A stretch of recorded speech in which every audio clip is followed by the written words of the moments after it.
So as we were putting together this session, we recognized the academic aspects of the research, and said, okay, how can we bring all of this to life, and who can we bring on to give us some practical applications?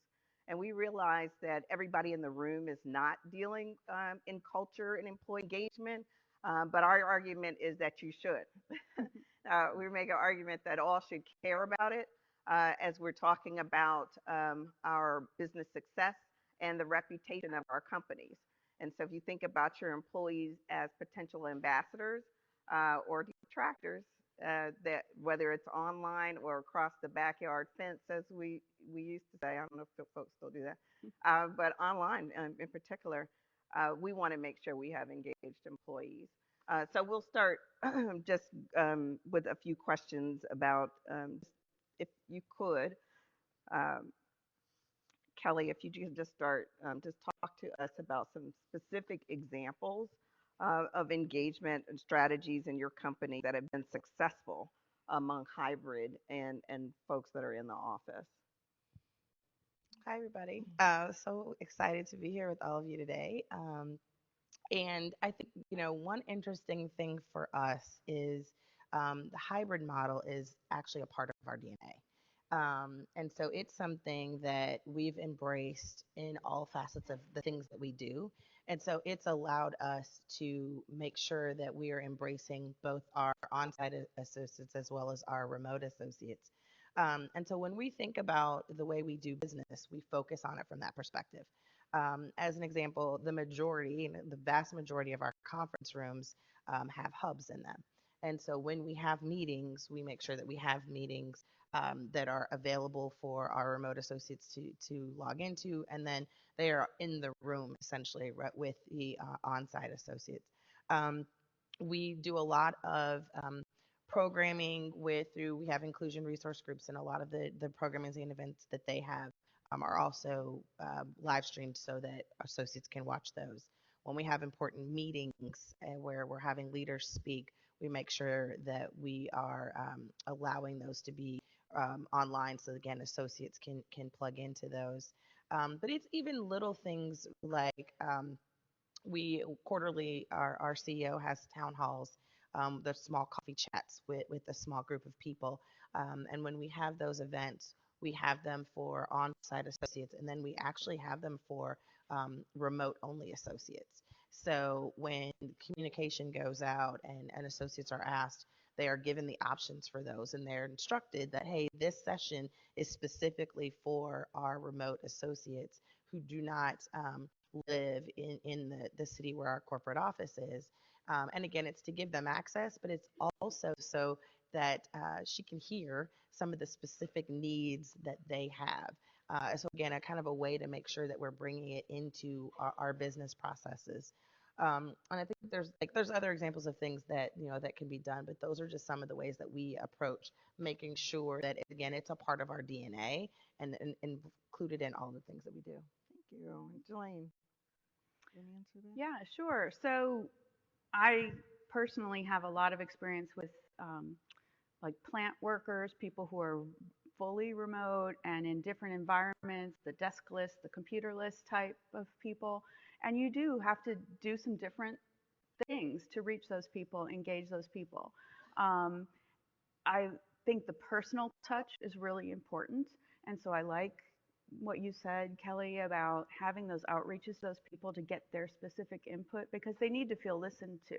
So in a plant setting, that could be just actually having people visit a plant and wander the plant and talk to people and listen to their issues.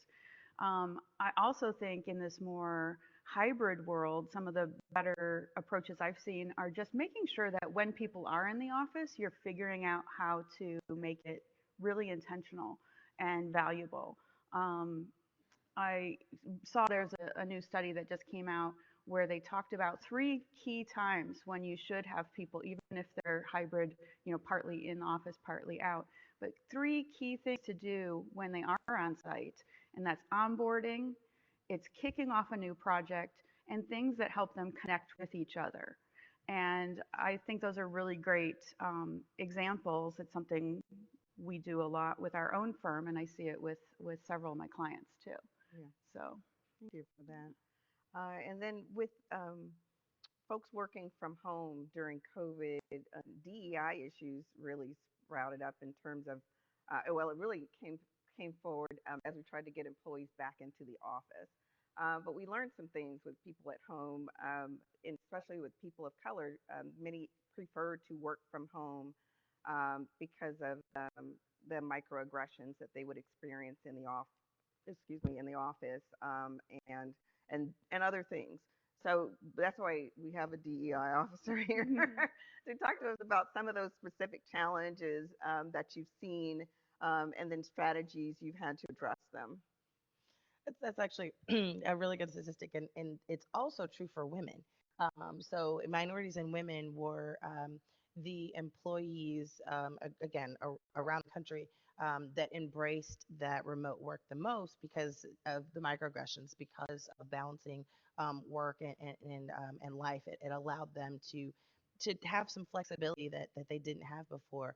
But it did bring up, I think, some inclusion and then diversity challenges, and I think, some of them are really around how we connect with each other. And, we work better when we are around people we know, when we know about their families, when we know the things that they like. It creates a more inclusive culture. And it helps us when we have to have those tough discussions, right? So if you're talking to someone and you're sharing something difficult, and you have a relationship with that person, they embrace that or they hear it in a very different way than it's someone that you don't have a relationship with. And a lot of times those relationships are built when you are the water cooler, as they say, right? When you're having those water cooler conversations, or when you have a meeting and you go into the room and you're waiting on everybody to get there and you're sitting around and you're like, how was your weekend? Or what'd you do last night? Right? Like those kind of just natural conversations happen. And that's how you build this rapport with the people that you work with. Um, and so I think it's being mindful of those kinds of things, even in a hybrid environment. Some ideas for that are, normalizing. It's okay to log on to a meeting, a few minutes early and have that same kind of chat, even though you're not in person. You can talk about it over the screen, or even to say, we're gonna carve the first 3 to 5 minutes of the meeting out so that we're going to talk about it with everybody that's on, whether they're on in person or on the screen. And then I think the other one is that we all know about is that meeting after the meeting. Right, so even when you're in person and the meeting ends, you always have those stragglers that sit around the room and they continue to talk about things, even though the meeting is over. And so when you have people that are also working in a remote environment, so you've got this kind of hybrid work environment, they may miss out of that meeting after a meeting thing. So how do you bring them along in that? Do and it's up to you. Do you say, all right, we're not going to have meeting after meeting. It's over. It's over. Or do you make sure that you are allowing for the people to stay on? So you say, all right, we just normalize in our culture that the meeting may end at 10:30, but we know we're going to run 10:32, and so the people that are on the screen, they don't immediately log off at 10:30. They're able to be around for that. So it depends on your organization how you do it, but it's really being thoughtful around how do you create the environment and the culture where people get to know each other and they build these relationships. And again, I think that's the challenge. Again, whether it's based on gender, race and ethnicity, disability, sexual orientation, whatever that is, it's fostering that culture where people have those relationships with one another, and that drives engagement. Uh, Well, certainly engagement needs to be spoken to. But allow me to accentuate your point. The point is that in the literature now is surfacing the idea of belonging. And we are seeing that so many individuals are lonely as a result of being remote. And the dynamic and those factors that you represented that creates belonging, the relationship. I know that when I initially was involved in being remote, I missed the smell of some of my employees because I could see them, but I just couldn't smell them, and that became an issue for me. And the dynamic, don't make fun of it. That dynamic of people wearing different perfumes, and I knew people from what perfume they wore or cologne they wore. I actually had that feeling. That to me was a dimension of belonging, of understanding and relating to individuals, building community, right? Methods of building community. I didn't want that to get away because we know that an aspect of the water cooler and the discussions that take place there are so dynamic in the aspect of being a member. And what does membership mean? And what are the dynamics of membership? And how does that manifest itself in belonging? It is that big polysyllable word, relationships, correct? It is. Mm-hmm. Okay. Truly, Yeah. truly, and that really takes us into this next question around remote employees connecting to culture and values of an organization. And how do you do that when you're remote? What does that look like? And so we know how that looked prior to COVID and everybody going home. It just was something that happened, and it was something that we fostered, right? In this new world, you have more people still at home, right? Everybody's supposed to be back in the office, but there are folks that truly are kicking and screaming. But how do you get them ingrained in the culture and values of the company when they're fully remote? Jillane, you want to answer that? Sure, sure. So, um, a key element here from that last question, and I think this, is the manager. The manager has a really even more important role than ever before, because before people were exposed to the culture through walking down the hall, the water cooler talk, the signs, the feel, the smells of the office. And now we can't control any of that. We don't control what their home office looks like. So the manager becomes this really critical conduit of the culture. And I don't I would assert that not all managers are really good at this. And I think they could use some training. They could use some um, understanding that it's okay to start with 5 minutes of just bonding and chit chat in the beginning of a meeting. And that's okay, because it's so important to help engage everyone. Um, just increasing, like putting that as part of their performance. That part of your goal is to help engage your employees and help them connect to the culture.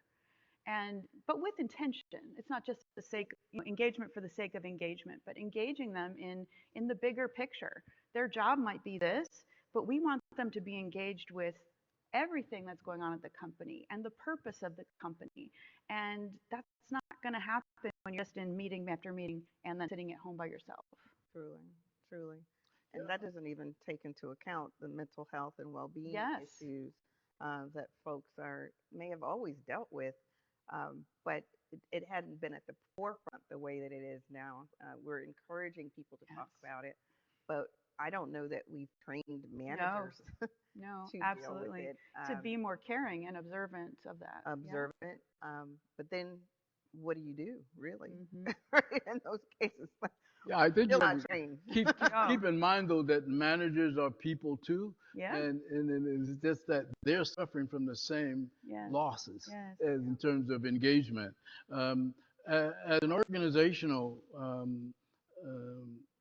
development resource, I would say that all the new initiatives that are aimed at culture change um, are only effective if you track their value over time. Absolutely. Okay, so as we think about how we're doing this, we would need to have a system in place somehow in order to track it over time. And as a business partner, you can't manage what you don't measure. I know you've heard that many times.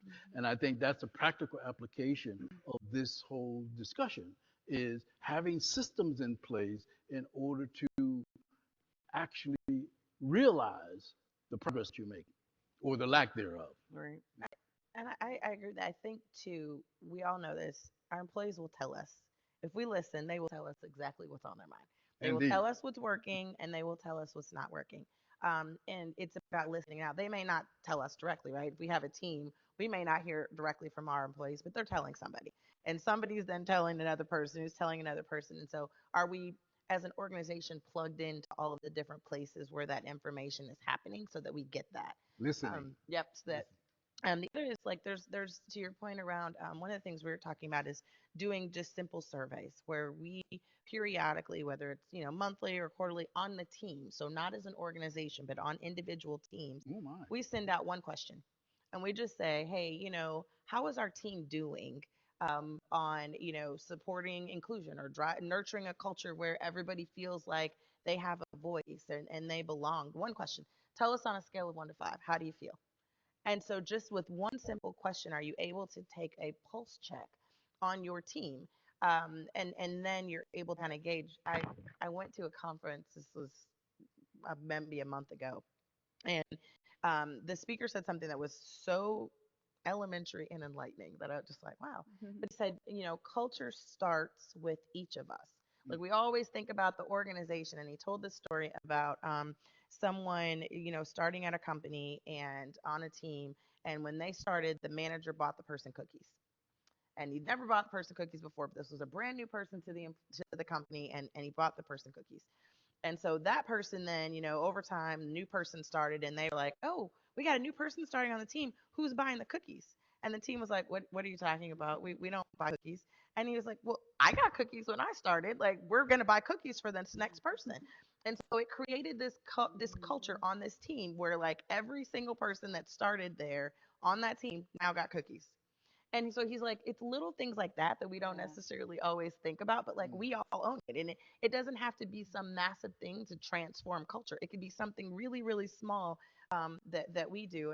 And so I left there. I was talking to my boss after that, and I'm like, um, we always talk about how everybody owns culture, and I'm like, I feel like we could change that to say instead of everybody owns culture, it's anybody owns culture, right? Like it's a very different thing when you say everybody, because that means, right, we have to think about, well, we got to come together as a group and we got to talk about it. What are we going to do? What's everybody going to get together to do?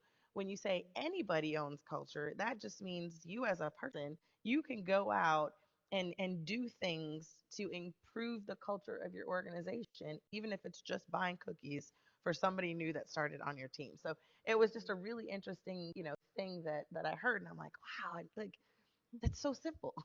Well, I would hope to get Krispy Kreme donuts, but as opposed to the cookies. I just wanted to make a reference or a point that was made that was this survey process by asking the one question. That is actually the New York City Mayor Cox invention. He used to come out and say, "How am I doing?" And that was a cultural test. And that one question was based on a large background of data that enabled him to ask that one question and get the response. And so that was a very important item, is paying attention and assessing where you are on an ongoing basis. Yeah. It doesn't have to be And I complicated. love the cookie example. That's what we call like a micro moment, and our experience of a culture is based on the whole amalgamation of all the micro moments. And so that cookie thing might really get that team jazzed up. But also, just, to on the contrary, they could be all happy about the cookie and then somebody does something that's negative. Or let's say HR creates this new policy that, oh, we're going to have summer hours and oh, this is so wonderful, everybody's excited, until nobody feels safe using it. And then that contradicts perhaps, right? So you have to take in all of the factors, and we talk about a model of 6 levers of kind of buckets of things that those can fall into. And it can be everything from what are the values of the organization, what are the behaviors that they actually exhibit, the observable behaviors, what's the energy of the organization. So maybe cookies generates energy, right? So that's one thing. But there's all these other symbols and systems that and the communication, we're all communicators, that all contribute to the employee experience. That is what they understand as the culture. It's this big picture. Yeah, so from my standpoint, it's about prioritizing empathy and connection, Yeah. right? And I sort of captured what you were saying and what you're saying is how you bring those together, right? Prioritizing empathy as well as connections across your organization would be an opportunity. Um, and it's important to use the right tools, of course. That's what my advice is. But when you talk about how to do it, it's prioritizing those things. Create the connectivity and what might they be. If it's a matter of cookie or Krispy Kreme donut, that is the point of connection. So if we were to use the tool that you put before us, indeed, how how are we able to track progress there? What does it look like? You've given us the questions. Um, That's an excellent question because even though it's so fundamental, obviously you must have a baseline to start. If you're trying to track something, you must establish a baseline. The baseline becomes the point of comparison. And what is the intervening variable? Time. So you have a baseline, you have an ongoing process of looking at in relationship to your starting point. And there you can measure progress or the lack thereof. But how those are but how fundamental. long would it take to move those levers Well, we're looking at fundamentally? 3 months to 6 months to Okay. 9 months to 12 months.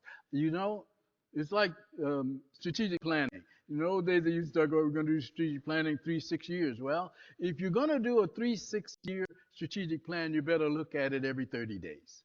Okay, so arguably, I'm looking at 90 days, 3 months, 6 months, but you're looking at it every day as a measure.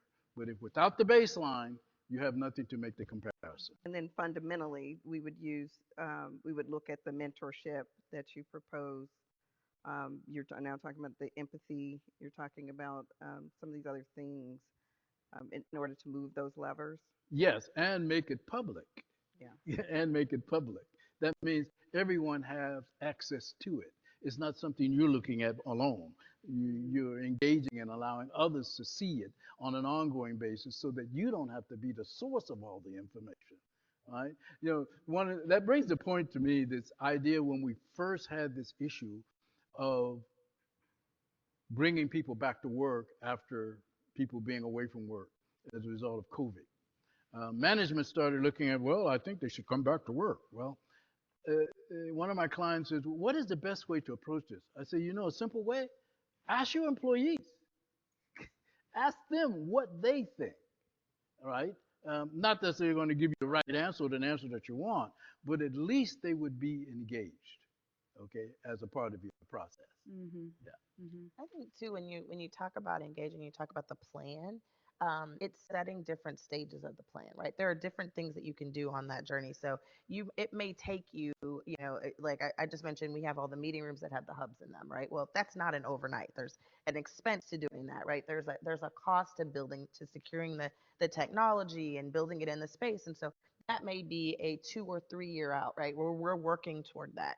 Then there are smaller things like one question. You could do that tomorrow, right? If you wanted to do that on your team, you can implement that in 24 hours and you can start to get feedback. And so that may be one where you're like, all right, in the next 30 days, right, I'm going to make this change. And so as you think about ways of driving engagement, like outlining what can I do today? What can I do in the next 60 days? What can I do in the next 6 months? What's my 12-month? What's my 2 to 3 year plan? And so all of those like little things start to add up, but it doesn't have to be something that you wait to say, all right, we're going to transform our culture over the next 6 years, and this is what we're going to do. Like it's this massive plan. Like there are small steps that can be taken along the way to get where you want to go. Very good. Well, and I think that's where measurement can be really helpful in pointing you to where can you make the most impact. So you can do an assessment that points you to this is the culture we want, this is the culture we have. How do we get there? And here's the thing that we have the most misalignment on. Let's target that. Let's be intentional about it. And we just had a client who did that, and they set a really specific goal. The leaders were all committed. We're going to improve energy in the organization by 20%. Guess what? Within 6 months, they increased it 27% because they were really intentional about it and the leaders were aligned. And they all started coming up with and engaging the employees. What would it take to have more energy? How do we define this? How do we make it happen? And it was an engaging process, and they moved the needle within 6 months. Now, I would have told you culture can take years to change entirely, but when you can be more targeted, you can make impact fast. Now, they're not done. They're going to keep going, right? And there are other factors. Yes. Is the CEO the head of this tail when Yes. it comes to culture, But or not? Yeah. And I You know? think to your point, culture changed overnight when COVID happened. For Sure. for all right? For companies when you went home, like we all worked one kind of way, and then we went home and the world changed and our culture changed. And so it doesn't always have to be a long drawn out process. We know that because we lived it. So it's something to be mindful of. We think about like it's this long road and there are all these things that we have to do. But if we think back, it can happen quickly because it did. Well, it did happen quickly, right? Happen. The culture changed, and the operational definition of culture is just the way we do things. And so, what we've been modifying is the way we do things. Yeah. And so that then became the culture. We now take a time and look at it. Well, what are we, or how are we doing things today? We have hybrid work groups, right? People are working 4 days a week. So many things are beginning to change, right? Even I didn't even put a shirt and tie on, right? I couldn't go any place without my tie, right? But things are changing because the culture has changed, the expectation has changed, and so you have an opportunity to be a part of that, or be the leader of that. Of course, and obviously, I'm appealing to you to be the leader of that. And people are opting in or they're opting out, right? In that culture and this new way of working, they're either thriving in the corporation or they're hiding out or they're leaving the workplace. They're saying, no, I can't do it, which has been interesting. Are there companies that you are aware of beyond your own who have been successful in communicating to and helping employees to thrive in this hybrid environment? And if so, if you're able to name any, are there strategies that you see that you have visibility into that you say are working? Good question. Yeah, I'm happy to start. We had a discussion about this last night, I think, at dinner. I've only read about this, but I'm fascinated by it. That Smucker's company decided to do core weeks where everybody would be on site. And they set the schedule a year in advance, and they said, 22 weeks out of the year, we want everybody in the office. Those other weeks, you can be wherever you want, you can live wherever you want, but we want you in the office and you get yourself there. And then, I mean, I just think about the implications from, wow, that means if I know everybody's going to be in the office, that's the week I'm going to do the town hall. That's the week I'm going to have the benefits fair. That's the week, because everybody will be there. And we want to intentionally use those weeks for the collaboration and the camaraderie that's going to happen. I just thought that was a very fascinating example. I'd love to hear how it's going. But it's an idea. Right, Kelie. Well, one of my clients have installed the sponsorship mentorship components as a part of their manager's responsibility in the development sequence and in development engagement sessions with their employees. So the expectation then becomes, do you have someone that you're mentoring? And if the answer is yes, then they would get a set of capability so that they can be successful mentors. Do you have someone that you wish to sponsor? If the answer is yes, they then will get a tutorial on what the expectations would be for successful sponsorship. You see, for years we've been doing teamwork, but we have not been doing mentoring and sponsorship as a skill for our managers. So the successful organization, my client, has embraced that, and as a result of that, they began to see their data associated with engagement improve. Nice. There's a couple of companies that have done the work of going through all of their jobs and determining if they could be right hybrid roles or if they could be or if they need to be on site. Oh. And so going through literally here are all the job qualifications for this role. Here are all the responsibilities for the role. And I say that because there's several that have done that. And so by going through that, they've been able to identify which roles are critical to have, on site in the business, and then able to say all these others that we thought had to be in the building don't need to be in the building. And so it's allowed them to it's allowed them to open those roles up. But I think I'm going to actually do a plug for diversity and inclusion here. And by opening those roles up, it's allowed them to broaden their talent pool and to look for people in other areas of the country that they may not have thought of. There are certain hotspots in certain areas where we know this is a technology hub, and so there are areas of the country where we know there are a lot of applicants for that. Well, by opening up certain roles, you might be in the Midwest looking for talent. And so it may be a little bit more of a challenge to get people to relocate there, who knows. But by going through your jobs and identifying what roles need to be on site versus which ones are remote, allows you to tap into a diversity of talent and bring that talent into your organization that brings a different skill set, that brings a different way of looking at the business, that you might not have been able to tap into before. So I think like the companies that have kind of gone through and done that work have seen success. I hear you. And I like that. I spoke with Steve Clayton after his session. I had spoken with him before at Microsoft, and they had begun to measure thriving, or at least they'd put out a white paper about it. I called them, and they hadn't really gotten under it. So I checked in with him today, and he said, yes, they do send out this survey, and he gets a thriving score for his team that he's able to act upon accordingly. I would call that best practice, to be able to measure that and know where to go, because you would want your team to thrive, right? You would want them to be productive. You'd want them to have their overall well-being kind of cared for. So I see that as Yeah, a win. especially in a metrics oriented company where everything that and what gets measured gets or whatever what you're saying gets measured gets done. Right. That's key. Yeah, Yeah, absolutely. love that. One of the tenets that you talked about in your tool was around risk taking, being key to engagement. But how do you get your team, or the enterprise, I guess, to really step outside of the corporate boxes that we force them into, right? And now you're saying, okay, we want you to take risks. How does that happen? The experience is that you will need to make risk taking safe.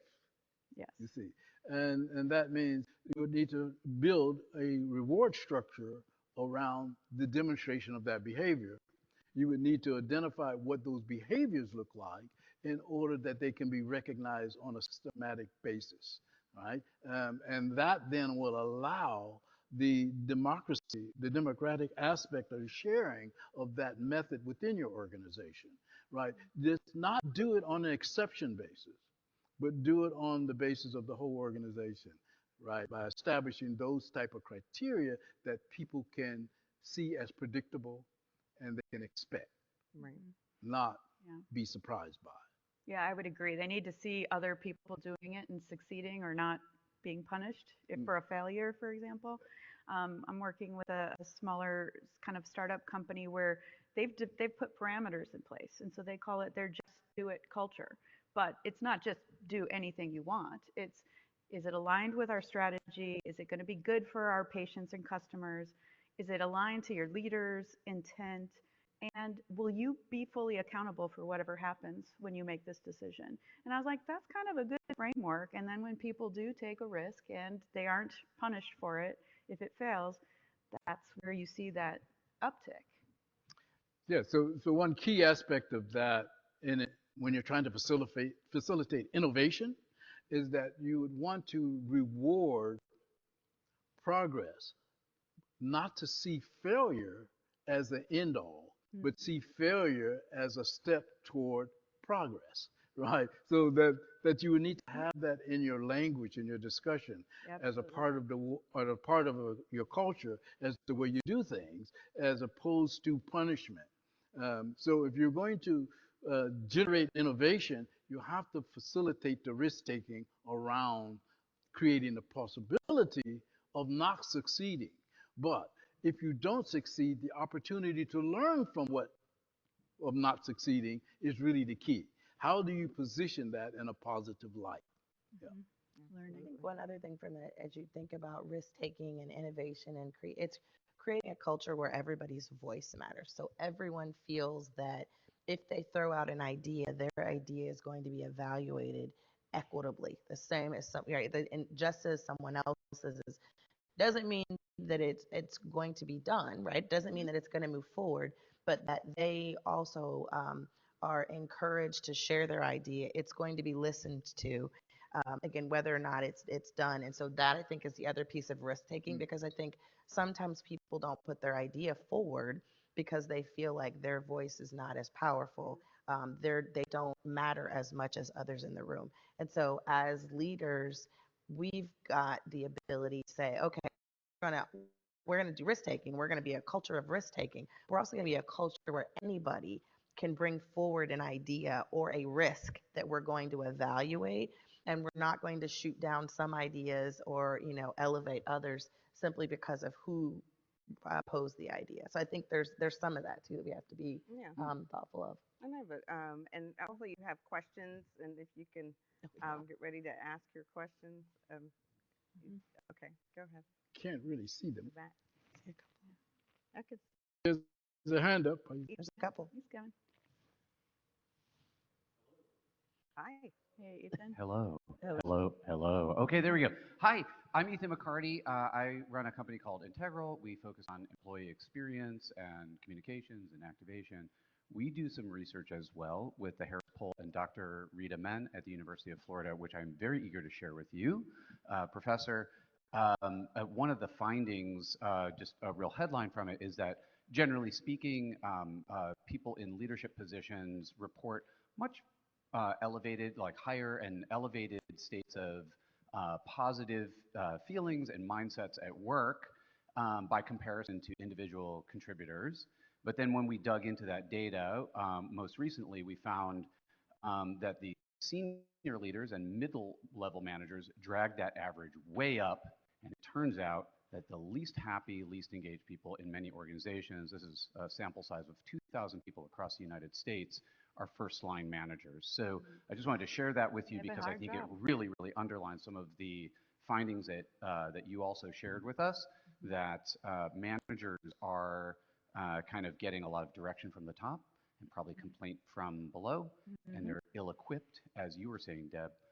They're ill-equipped, not trained, not prepared to be the coach that we're asking them to be.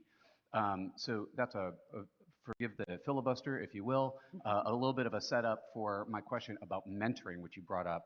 I think mentoring and coaching is extraordinarily important, and it can be done well or it can be done poorly. And I wonder if you found some attributes to mentoring and coaching in organizations as as an intervention to improve the culture.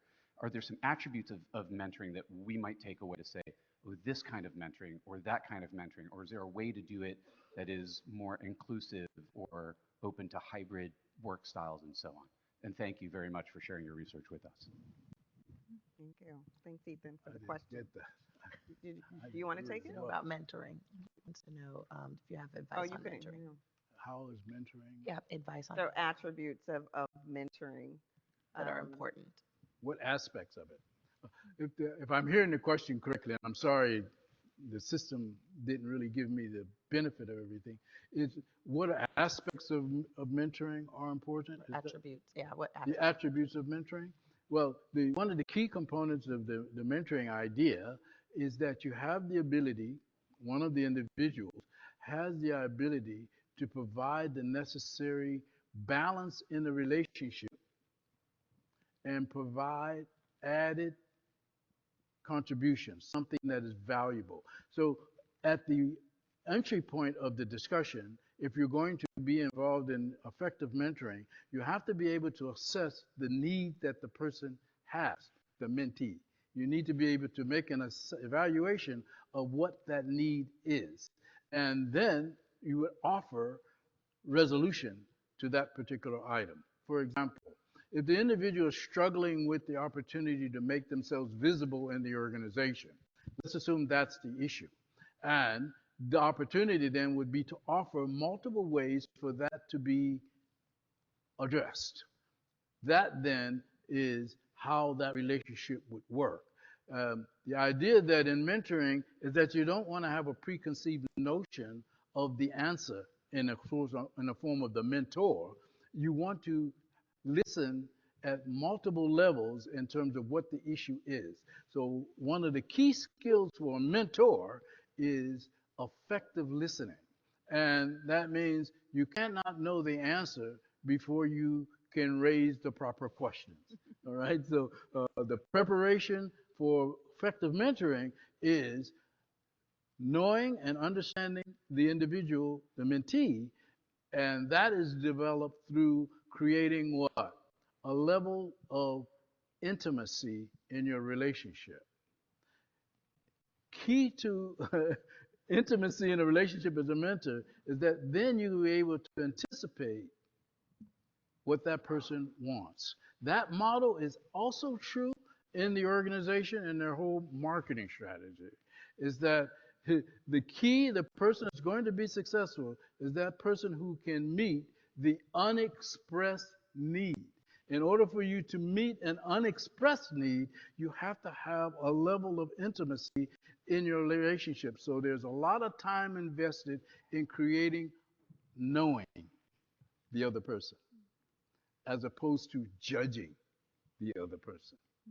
So, And what I would add to that in knowing the employee base, there's a push that happens with the mentorship program. So you promote that there is one. But then there's this pull thing that needs to happen, I believe, with managers to say, hey, so and so, I think you would benefit from this program. But that comes from knowing them. offering. But the employee may not even realize the value of a mentor or a sponsor, right? A lot of us have heard that all of our careers, but you will find if you have these conversations with your folks, a lot of them don't know about these things and don't know the value. And so you can pull through knowing. Yeah, I know we're out of time, but Well, I was gonna say I just had the conversation with someone actually on my team about mentoring, and I think there's the mentor you want and there's the mentor you need, right? Those are two very different things. excellent. And so we had this conversation around her identifying the mentor she wanted, right? Like identify somebody in the organization that you want to build a relationship that you think is going to be able to help you, guide you on things that you don't. Maybe it's public speaking that you think you need help with, and you've identified someone that you think does a really great job at that. Or this is a role you want one day, and you're going to go get a mentor to help you get there. That's the mentor you want.